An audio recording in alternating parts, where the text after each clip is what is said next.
Welcome to the Freedom Founder Podcast. I'm your host, Zach Duggar.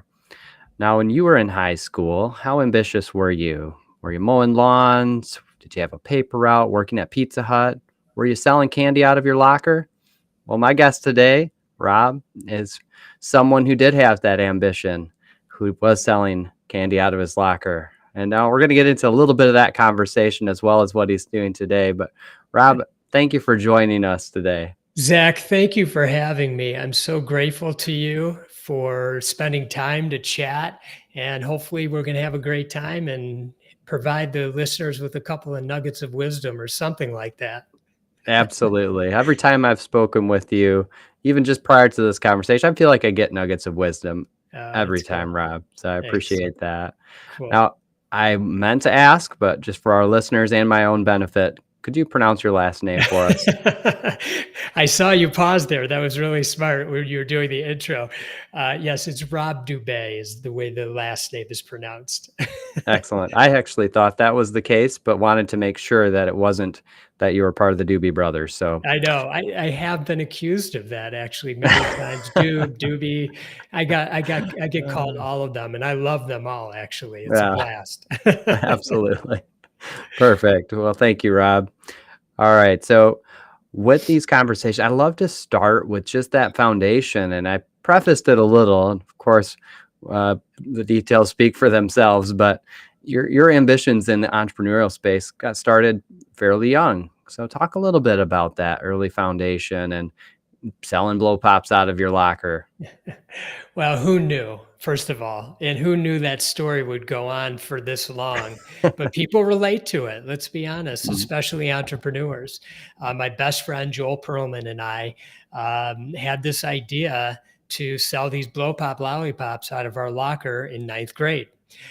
His uncle owned a drugstore. He sold it, the packs of them. They came in a box of 100. We'd buy them nickel each, and we'd resell them for 25 cents out of our locker during lunchtime. And we'd have these baggies full of quarters that we'd be walking around with all day by the end of lunch. And so it was a great business. It was high margin. The customers loved the product. There was never an issue there. Just the principal didn't like it so much because these blow pops had gum in them. And so the kids would, be discarding of their gum maybe underneath the desks at time. But nonetheless, that's when the entrepreneurial bug bit myself and Joel, and you couldn't stop us from that point on. And I think so many entrepreneurs have that version of a story. Maybe, like you said at the outset, maybe it wasn't, candy. Maybe it was mowing lawns, delivering papers, whatever it was, just doing something that was where they're on their own and they're selling something, a service or a product. Yep. I spoke to someone recently who was selling flowers. I know someone else who was washing boats. And there you go. Yes. Yeah. There are so many different ways to scratch that entrepreneurial itch. That's and right. To find ways to earn an income, but also feel like you have that freedom and flexibility on your own terms. Yeah, exactly. Unless the principal shuts down the operation. Which is what happened to us. That's fair. Well, let's fast forward a little bit. So you mentioned Joel Pearlman, best friend. Sounds like you guys had such a strong bond relationship that you persisted in business together, starting another company. We had all kinds of business through high school and college. And when we graduated college, we started imageOne together back in 1991. Okay. So we're going on our 32nd year, I guess it would be now. Okay. Yeah. Now, what is imageOne? What type of services does that company provide? So it's a managed print services company. Okay. We sell multifunction printers and copiers to medium to enterprise size clients. And we sell, service, and supply them within contracts. Yep. Excellent. So when you got started, how big were your operations? What was your footprint and your market, your customer base? I think people think about the present 32 years later and they see this, larger company. They see a nice refined website. What does that early foundation look like? Yeah, so we actually started by selling generic toner cartridges, and we would do that process on our own of like it was called at the time remanufacturing a toner cartridge. We don't have anything to do with that anymore, but we started that in Joel's basement. And about 6 months later, we were able to move into the basement, out of the basement, into about a 250 square foot space in a town outside of Detroit, Michigan. And so what we would do is at 5 in the morning, we'd go into that office, we'd remanufacture these toner cartridges. And then after lunch, we would go out to deliver them to our clients. And while we were in these different office buildings, we would canvass the office. So we drop off the cartridges, we'd knock on doors up and down the hallways and say, you know, the customer or the office 3 doors down uses our service. Are you interested? And here we were, I don't know, 21 years old. And I think so many kind, loving people took a little mercy on these young kids who were just, you know, trying to make a go of it. And we had a big problem though. 50% of the time our product wasn't working because Joel and I were not good at remanufacturing these toner cartridges. So when we would get back in the evening, somewhere around 5:30 or 6, we had an answering machine. Back then there wasn't a thing, like cell phones weren't really a thing like they are now, and emails and all that. I'm aging myself. But and we just knew that blinking light was problems. And so we listened to the recording, and about 50% of the products that we sent, it was customers who said, you just dropped off a toner cartridge and it exploded in my printer. I have ink all over my blouse, my shirt, and our printer's a mess, you know? And so we had to persevere through these issues. And, you know, we just had an extreme focus on delivering an extraordinary experience to our clients. So the two of us would do everything and anything it took to make that client smile and be happy. If we had to pay for their dry cleaning, if we had to go buy them a brand new toner cartridge at the office supply store, which is not a good business model, I have to tell you. But we did whatever it took to retain the clients. And our business evolved. We got out of that part of it because we weren't any good at it, but we did have happy customers who knew that we were going to take great care of them. So, but it was a grind in those first 3 to 5 years. Yeah. It sounds like it. Sounds like youth has its advantages and disadvantages. Things that you don't know, or that you learn right away, but you're willing to do the work to make that effort. And also, people do sometimes take mercy on that young individual who's coming to their door and knocking and asking if they're open to considering them for their service. That's right. Being able to provide that to them. Yeah. Mm-hmm. So you had some errors along the way, especially in those early days, some learning experiences, learning curves. Without question. As you started to grow, some of the challenges, there are other challenges that come with that. I mean, you can't do all of the work yourselves. At some point, you have to bring in other people. That means managing people, and they have expectations and they have desires, and you also have to monitor their responsibilities and make sure they're doing what they have signed on to do. And they want to raise at the end of the year, or even 6 months into the year, or whenever it might be. How did you figure out how to make that work with being able to manage a growing team over time as you did start to see growth in your business together? Yeah, so it took us about 8 years to really figure that out. And the key moment for us was when we met a person by the name of Gino Wickman, who at the time was beginning a consulting business where he would teach and consult businesses like imageOne, some 6 key components to running their business successfully. Now that business is called the Entrepreneurial Operating System, a book very well known, sold over 1 million copies, called Traction. Is the way we began running our business. We just happened to be one of the first 7 clients. But running on EOS was the game changer for Joel and myself. So it helped us get really clear on our core values and on our vision. It helped us get into good pulses when, as far as being on the same page with each other and our team members, having, making sure we were tracking the right things, like the critical numbers within our business, making sure our processes were dialed in and everybody was following them.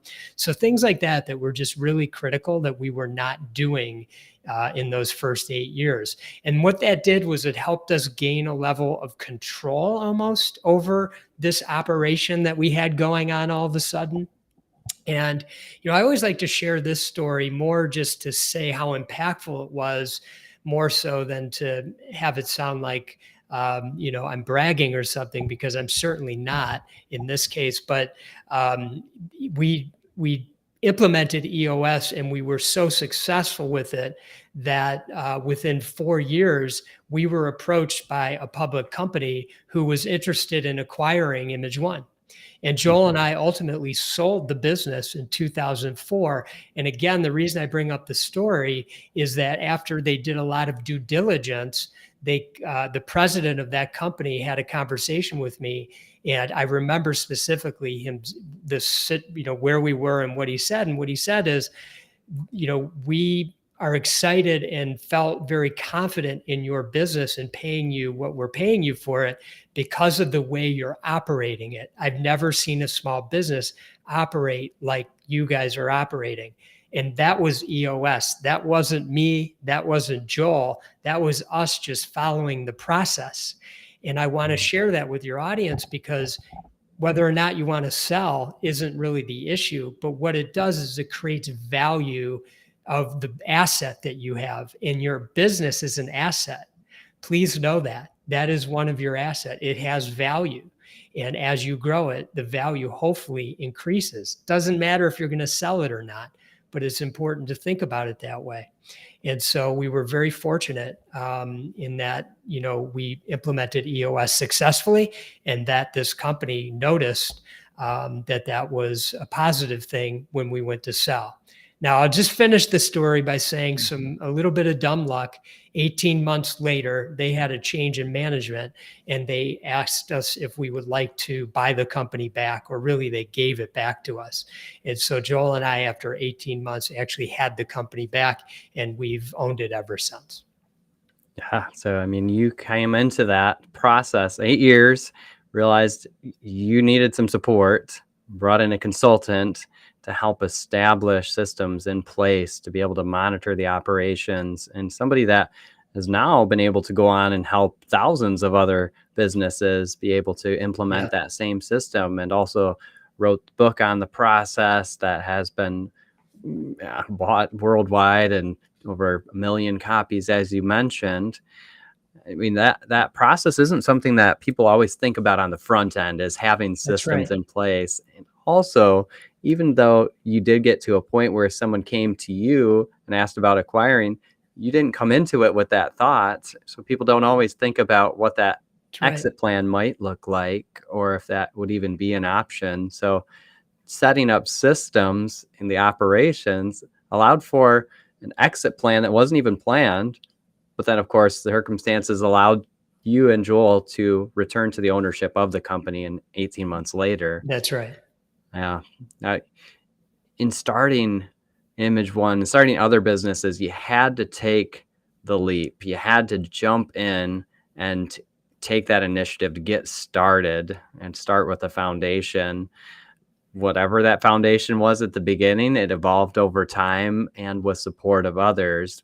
There are many people that have that itch, that desire to start businesses and to get out there and start companies. I know you're doing other work now outside of imageOne to help entrepreneurs in different ways. And you've also been able to partner with Gino, the gentleman we were just talking about, the author of Traction, that started the Entrepreneur Operating System, that whole process, on some other programming that you're doing. And I'd love to talk a little bit about that, specifically eLeap, if we could start with that and just share a little bit about how that got started and why that got started. What was that desire behind it? Yeah. So first, let me give a little bit of context. Yes. Gino created the Entrepreneur Operating System.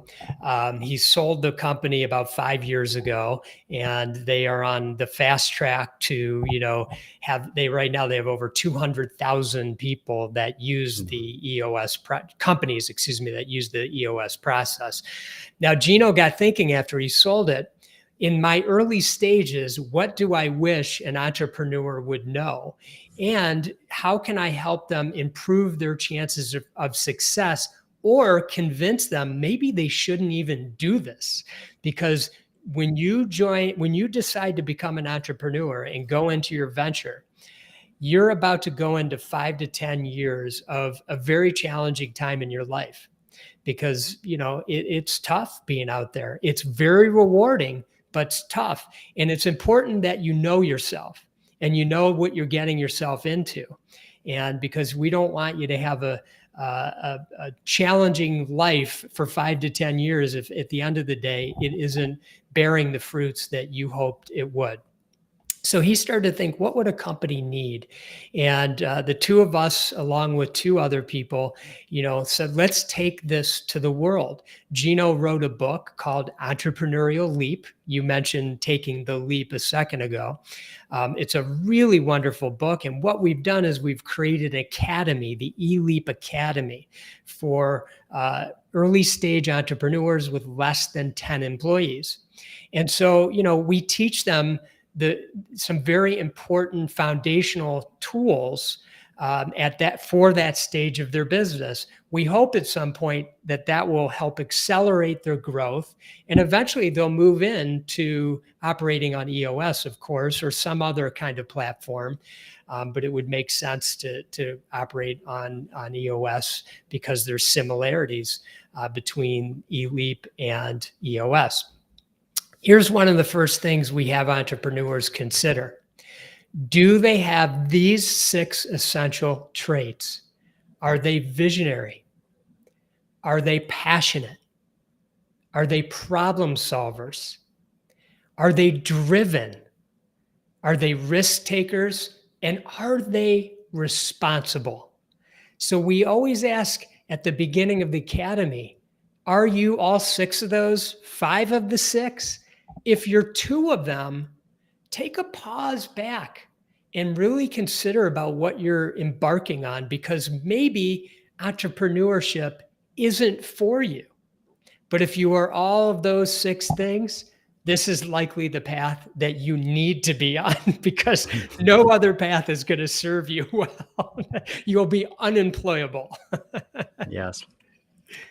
The satisfaction level just doesn't quite get there, especially if you are all 6 of what you just described Yeah. when you're working for somebody else in that process. Have you seen an increase in number of individuals who are seeking that type of information? I just wonder at this point if more people are interested in entrepreneurship, whether or not they meet those 6 Yeah. characteristics that you've just More than described. ever. More than Hmm. ever. First of all, entrepreneurship is being taught at major universities.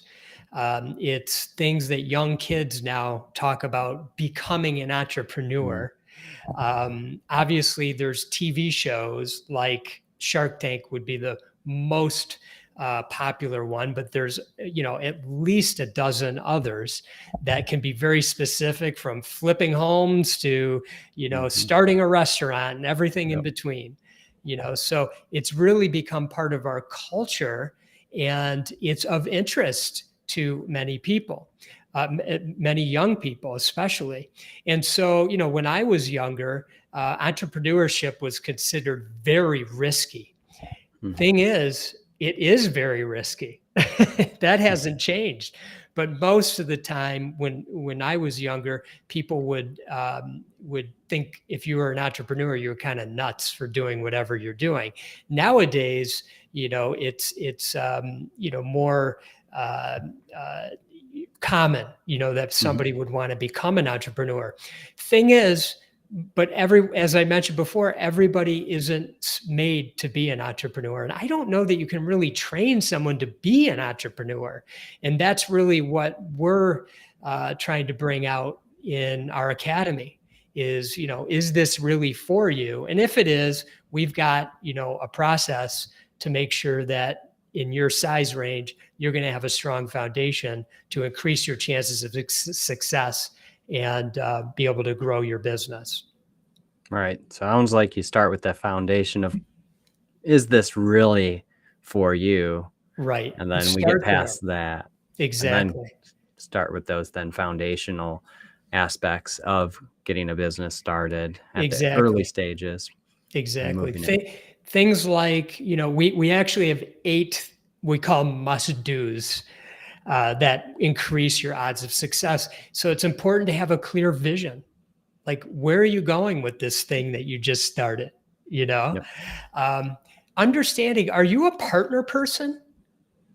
Some people do great with partners. Some people do not want a partner. And that's really important. Like, because if you're a partner person, it's important to find your right counterpart. Mm-hmm. Here's another thing to think about. The bigger the problem that you're solving in the world, the more successful you will be. So, here's something that you can think about as you are embarking on you're taking your leap. Getting feedback from your customers and your clients early and often. Always having a plan A and a plan B, because you're going to run into all kinds of, ebbs and flows, especially in the first 3 to 5 years. And because of that, you have to work hard, and I mean really hard. So be ready for that. And you're going to get criticism, and that's okay. People are going to doubt you. And that's okay. Take it all with a grain of salt, because most people can't see it the way you see it, because you're an entrepreneur, you're a visionary. And speaking of seeing it, we always encourage people to see it every night. So that's like before your head hits the pillow, you just think in your mind where you're going with this business, see it every night, and that's all you need to do. So some of those are the 8 must-dos that we like to share with early stage entrepreneurs with less than 10 employees. Okay. Well, now, so an entrepreneur then, if they experience success, and we'll use the definition of they're able to sustain living that they are finding satisfactory at this point in their lives off of their business and their earnings from their business. There are also the issues of burnout and difficulty with being able to maintain the pace over time. So true. And individuals get to a point, I mean, I did this personally. I got to a point in my own business where I was still maintaining that high pace, and it became a factor in my decision to sell my business, and ultimately was one of the factors because of the challenge of stress and some of the day-to-day, the operations, and probably could have used the EOS in my own business as well. But how or in what ways are you working with individuals at this point, if at all, to help them to sustain over time? Yeah. So, in those early stages, like you and I were just talking about, when you've taken your leap, you are making some sacrifices early on. And it's different for all people. So all entrepreneurs, it could be at the beginning, it could be at the middle, it could be at the end, or somewhere in between. But, we talk about we have these 3 discoveries, and I'm going to segue these in to something else called our 10 disciplines. But we had these 3 discoveries. And the first one is that as entrepreneurs, we are driven. We are driven people. And there's a wonderful book actually called Driven by Doug Brackman, and you don't have to run out and get it, but I'll give you kind of a high level. We have the D2, D4 gene inside of us. In fact, everybody has it. But for 10% of the population, the driven, it's kind of, it mutated and it's kind of off. Okay. And that's not a bad thing. It's just that it's never enough for us. We have this unbelievable energy that most people don't have. And we just keep going and going and going. And we could get knocked down 10 times and we'll get back up 10 times, and it makes us very unique. And we look around at the rest of the world and we don't understand why they're not like that, why they're not like that as well. Well, it's just because their genes are just different. That gene for them is different. And so for the 10% of us that are driven and entrepreneurs are driven, it's just the awareness of that and knowing that you're not odd, you're not different in the sense you are different, I should say, but it's not a bad thing. And you don't have to change the way you are. In fact, keep doing what you're doing because you're the difference maker in this world. We really do. As entrepreneurs, we make a big difference in this world. So first and foremost, realize that you are driven. Okay. The next thing that's really important for you to understand is that decisions are made out of love or fear. And when you make them out of love, you're making decisions from your heart. And when you're making decisions from fear, you're making them from ego.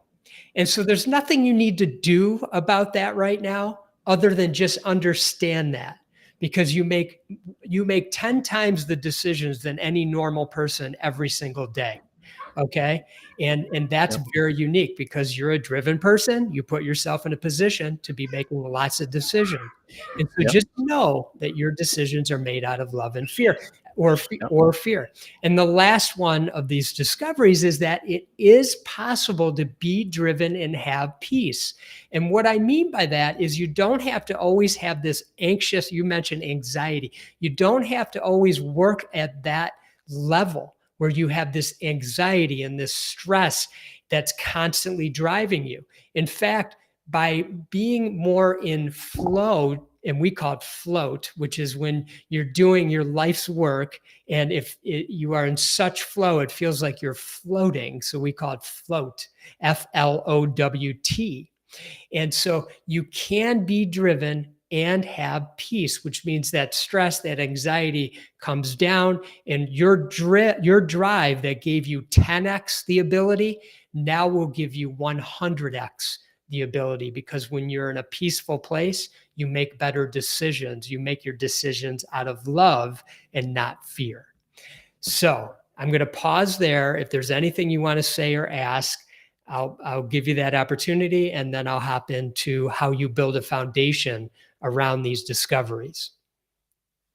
Yeah, I just love that you are considering the ability of somebody who's driven to be able to multiply their abilities when they're able to do so out of peace and a different state of mind. So let's talk more about the 10 disciplines and where that is leading individuals who are successful in one perspective, but also still needing to continue to build upon that foundation personally.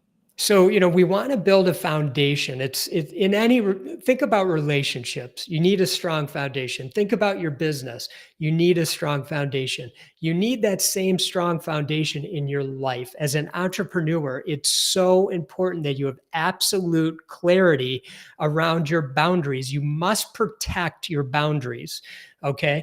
And have the stakeholders in your life, the most important people. It can be, if you have a significant other, it can be your key team members, etc. Everybody needs to understand your boundaries, and so you can have freedom in your mind and time in your life to do the inner work, so you make decisions from love and not fear. So you can continue to be driven and have peace and 100x your business and the things that you're doing. And so it starts with 10-year thinking. And this is where we ask you to shift your mind from short-term thinking to thinking in 10-year timeframes. Because when you do that, time slows down. As an early stage entrepreneur, especially, you feel like you got to get a million things done now. But when you know where you're going and you want to be in 10 years, you got plenty of time to make that all happen. So you can slow things down. And your actions today, what you can control at this moment, will be moving you toward that 10-year thinking. And so that's the idea, is just slow yourself down, shift your mind from short-term thinking to thinking in 10-year timeframes. It's hard for us entrepreneurs. We want to go, go, go, go, go, but it's very powerful. The next thing that we must do is take time off. And what we encourage you to do, even as in the early stages, is take at least 130 days off per year and don't think about work the entire day.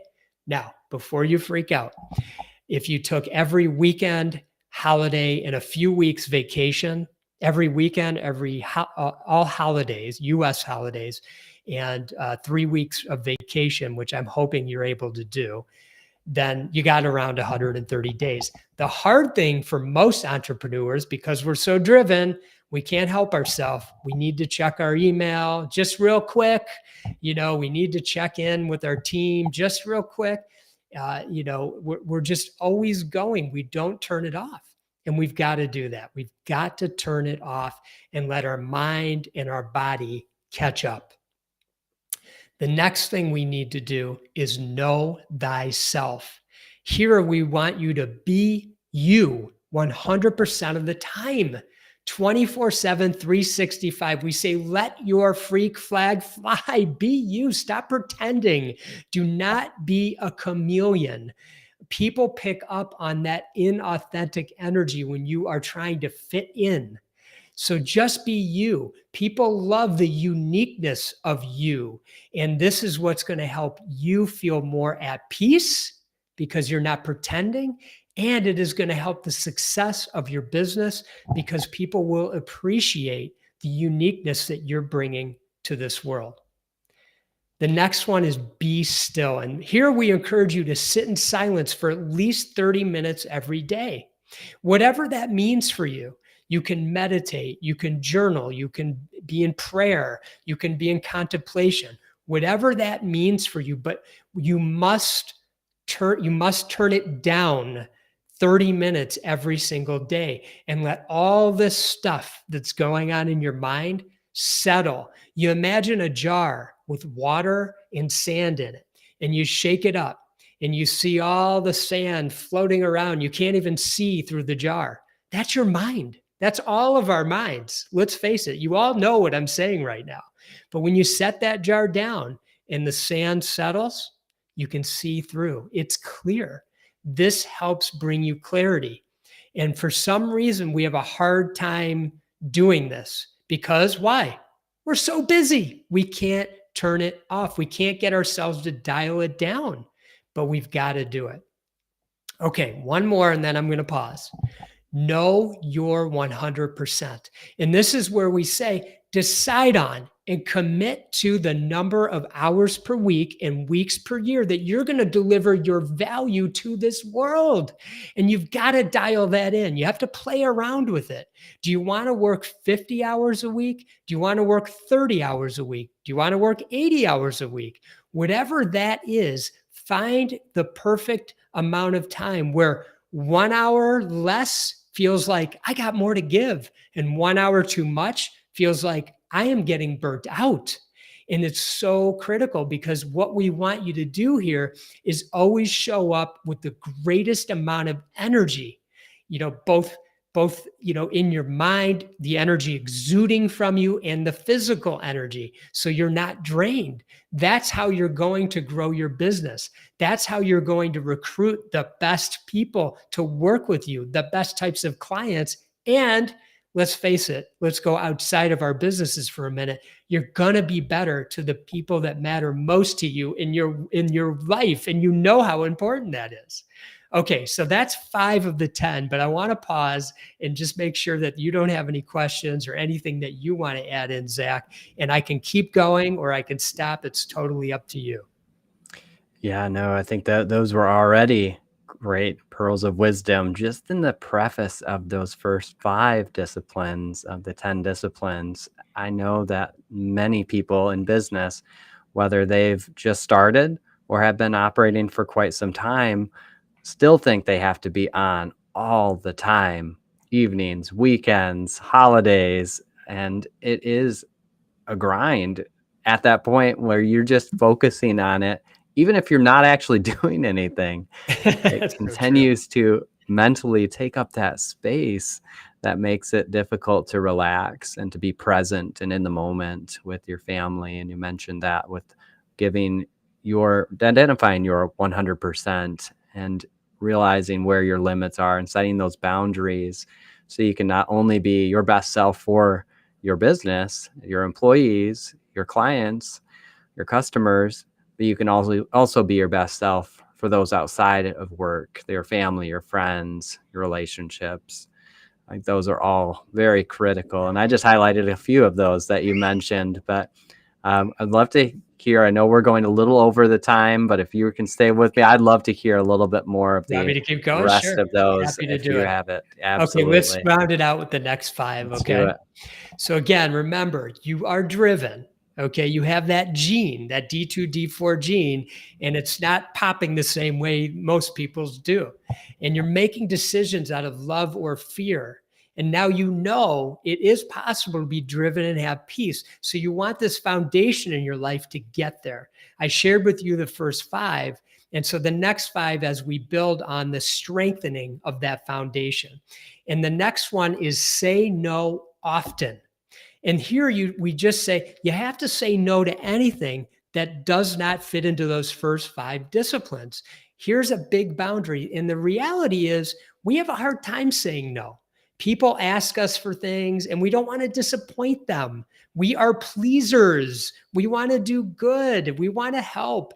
But what it ends up doing for us so often is it ends up having us do low energy things. And it takes up time, precious, precious time, where we're not doing the things that really move the needle, both for our businesses and in our life. So we really have to start pausing, maybe even saying to somebody, let me think on that for 24 hours and get back to you. Because that 24 hours where you think and you might say no, it might save you, 15 days of a commitment that you just got yourself into. So say no often. The next is don't do $25 an hour work. And here we say never do anything that you could pay someone $25 an hour to do. And I always like to preface this by saying $25 an hour of work is important work. It really is. And there are people that are made to do that work. They want to do that work. It's just you're building a company and you are not a $25 an hour worker as a result. And so you need to take a hard look at everything that you are doing. In fact, I always encourage people, make a list for the next week. Write down every single task that you're doing throughout the day and put an amount next to it. What dollar per hour is this worth? Is it 25? Is it 50? Is it 100? And start thinking about what level of hours what dollars per hour should you be making. And as you look at this list, and I do this with people who are very successful, and you should see the light bulbs going off. These are people that that should be making 250. Well, they do make 250, 500 hours an hour, but they realize like 10 hours a week, they're actually doing $25 an hour work. Well, imagine if they replace that with 250 to 500 hour an hour work by hiring somebody to do that work. As an early stage entrepreneur, sometimes you have to get through a certain grind before you can do it. So I totally get it, but do it sooner than later. Do not overanalyze it. You will get a return on your investment. Okay, the next one is prepare every night.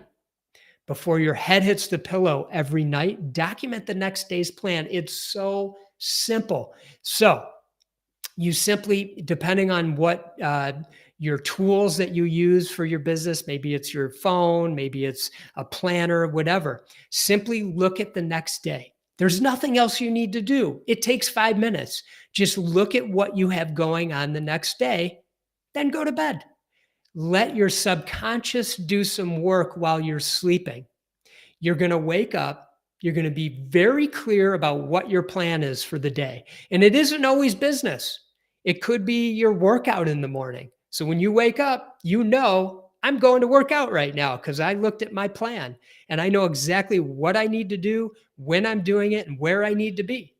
The other thing is we all have problems we're trying to solve or things that we're trying to be, we need some creativity.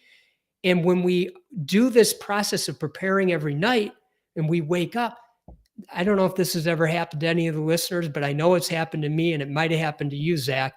You wake up and you're like, oh, I know I've got the answer. That's because your subconscious was doing the work. It came to you in the shower.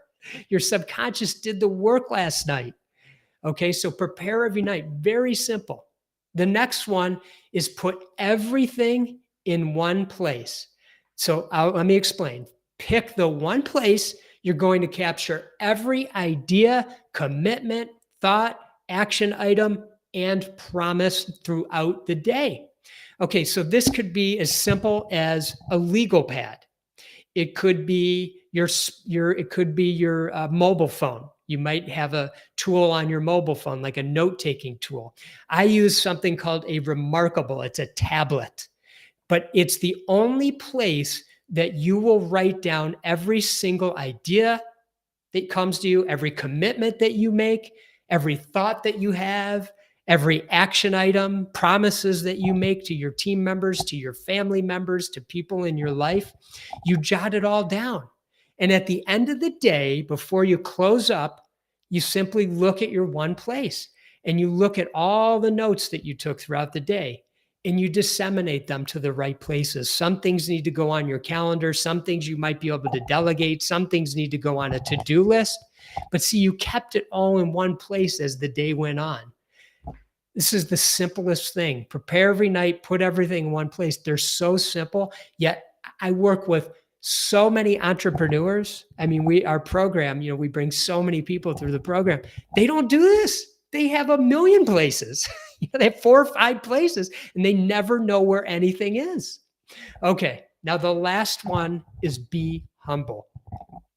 And I'm sure if they're listening to this podcast, your audience is humble. And I've gotten to know you a little, Zach, and you certainly strike me as somebody who's very humble. And what we like to say here is view yourself as an equal to every person on the planet. And when we do this, life is just better. We attract like people. So when we are humble, people that we attract in our life are usually also humble. And humble people are great to be around. When you're humble, people want to be around you. Now, as entrepreneurs, sometimes we like to pound our chest a little and talk about our successes and all those kinds of things. And that's okay. There's nothing wrong with it. But you can do that with a sense of humility, because you don't need to impress anybody. I promise they don't care. Okay. They're in their own world, their own bubble, and you're not going to impress them. So, share it when it makes sense, when you're asked, but there's a level of humility around everything and every action that you take each and every day, both within your business and in the communities that you live in. And we always like to add on to be humble, be grateful. So we could have called this be humble and grateful, because gratitude is one of the most powerful practices we can have in our life. Literally at the end of your day or some point during your day, you can have a little journal or a piece of paper or just say it in your head. I'm grateful for this one thing. Just pick one thing. It takes 7 seconds to do this. Okay, so no one can tell me they don't have time. In fact, the number one reason people don't express gratitude, either in their mind or in a journal or something, when I ask them, is I just forget. That's what they say. That's their answer. And it's so honest. And I so appreciate that. So there's a reinforcement. Maybe you need to put a little note in front of you. Be grateful today for one thing, and just remind yourself, I'm grateful. It can be anything. The sun's shining today. It's beautiful out. Whatever it is, just that one thing that you can remind yourself how amazing a life that you have. So those are the 10 disciplines. And this is the foundation that you are building to protect yourself so you can 100x your business and your life, really. Just have a more peaceful life. I love those foundations, Rob. I think that for anyone, really, they have an application in their lives. And some of those, like you said, they seem so simple, and they are, but yet difficult to implement if you're not intentional with your efforts and finding ways to remind yourself, even with a simple Post-it note, be grateful. And I think that it allows somebody, like you said, to even just think about tomorrow's tasks the night before, to allow your subconscious to work. I remember reading a book not too long ago, and that concept came up in that lesson I was reading on. So it just reminded me of that necessity to do that as well. And being humble, those people are such great attractants. Somebody who is able to communicate what they do, but without it being a chest beating type of scenario where they come in with the guns blazing to show off what they have to offer and everything they've done at this point in their lives. But that has its place, as you said, to share and to give information to others. But it can be done in such a great, humble way that just is a thing of beauty to watch, to be honest. That's how I feel about that. Yeah. But well, Rob, there's so much more that we could talk about. And I love that you are able to preface the 10 disciplines as well as eLeap. If any individual wants to find out more about what you're doing or these programs that you've discussed, what's the best way for someone to find more information? So they can go to robdube.com, ROBDUBE.com, and there you will find links to eLeap and the 10 disciplines. So you can look at our academy for eLeap. We have our next one is in October, and you can look at our coaching program for 10 disciplines. Our next one starts in September. And so that'll be the easiest one place for everyone to learn whatever they want to learn about any of those things that we talked about today. Perfect. I love that. One-stop shop, one-stop location, robdube.com. Now, I want to leave one further question that I like to ask all of my guests. Yeah. If you were to be handed $1 million today, no restrictions on that, how would you invest that in your business or another endeavor, and why?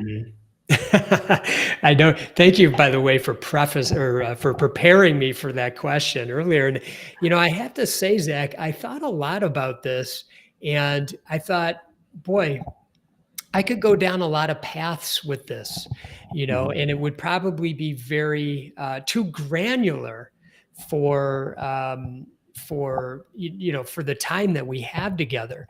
But if I could split it up, if I'm allowed to do that, and I'm allowed to invest it into these entrepreneurs who are at an early stage, I would do more to get this content in front of them. So that whatever that meant from an investment standpoint, which it can mean a lot of different things. And that's the rabbit hole I don't want us to have to go down right now, but just investing it into, helping increase their odds of success, because I'm so passionate about entrepreneurship and our ability to literally change the world in both small ways and big ways. And then the other half going into the 10 disciplines, because, Gino and I are coming out with a book in March of 2024. We just handed it over to the publisher, and it's called Shine. And, as you go through this entrepreneurial journey, our whole mission is to help 1 million entrepreneurs free their true selves. And when they do that, when they can free their true selves, they are going to make 100x the impact in this world than they're already making at 10x. So, so that I would invest the money that way to get more of that content out to the world as well. I love that. And Is that an okay way for me to spend my $1 million? Absolutely. Okay. I think it's a great way to invest in others in a way that they can then 100x their capacity and their offerings to the world. I mean, we hear a lot about 10x, but to 10x your 10x, what great impact, how much greater impact that would be for that individual, not only in their own lives and their family's life, but on the world in general. So I love that you present it in that way and that focus on entrepreneurship. Well, Rob, I really appreciate the time you spent. I'm glad we got into the 10 disciplines as well as eLeap. And for any individual who wants to find out more information, please check out Rob's website, robdube.com, ROBDUBE. You won't regret it. There's a lot of resources, a lot more information than we have time to share today.